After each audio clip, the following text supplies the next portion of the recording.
Hello, my name's Simon Jenkins. I'm, as you can probably tell, English. I have been in America for the past 10 years, and I've been sailing pretty well solidly since I was knee-high to a grasshopper. I hear you want to hear a little humour or some kind of stories about my past history sailing.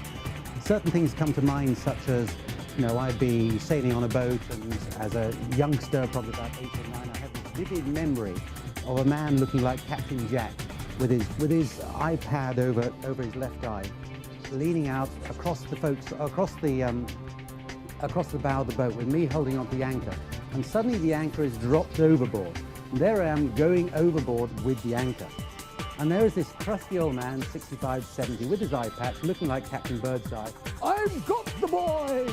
I've got the boy! We're okay! We're going to survive! Well, things like that happened with this particular individual many, many times. He was an old retired Army major, and during the Fastnet of '79, which was, you may know, one of the worst races that's happened, we were crossing the English Channel, and we were in a 38-foot boat, and beside us were Mistress Quickly, who was a maxi at the time, streaming across us around about 20 knots, and there we were doing 6 knots, with the waves somewhere up there, kind of higher than our mast, and we were rolling around and going over and back again and over and back again. When I mean over, I mean right over. The rice filling up the bilges.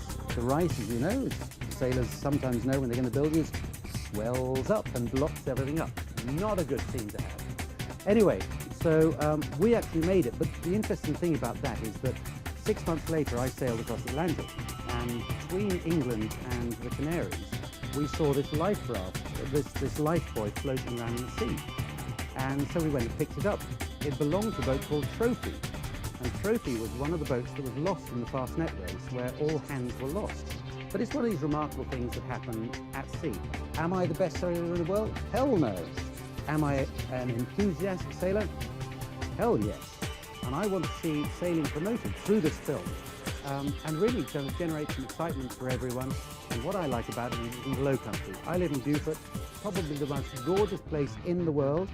The sights are going to be phenomenal, and I want to be part of it with my boat, a Soily 36, which is a lovely semi-classic boat.